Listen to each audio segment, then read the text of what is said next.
கிறிஸ்துவுக்குள் பிரியமானவர்களே, ஆண்டவராகிய இயேசு கிறிஸ்துவின் நாமத்தினாலே உங்களை அன்போடு வாழ்த்துகிறேன். இன்றைய நாளிலும் வேதத்திலிருந்து ஒரு வசனத்தின் மூலமாக உங்களை சந்திப்பதில் மிக்க மகிழ்ச்சி அடைகிறேன்.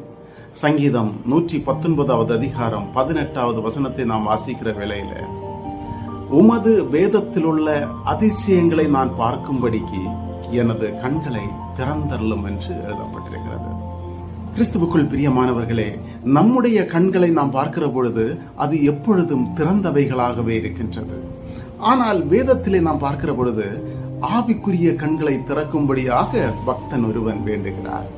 அந்த ஆவிக்குரிய கண்கள் எதற்காக திறக்க வேண்டும் என்றால், உமது வேதத்தில் உள்ள அதிசயங்களை நான் பார்க்கும்படிக்கு, உமது வேதத்தில் உள்ள எண்ணிலடங்கா அதிசயங்களை நான் பார்க்கும்படிக்கு, உமது வேதத்தில் உள்ள அற்புதங்களை நான் பார்க்கும்படிக்கு என்னுடைய ஆவிக்குரிய கண்களை திறந்தருளும் என்று பக்தன் ஒருவன் வேண்டுகிறார்.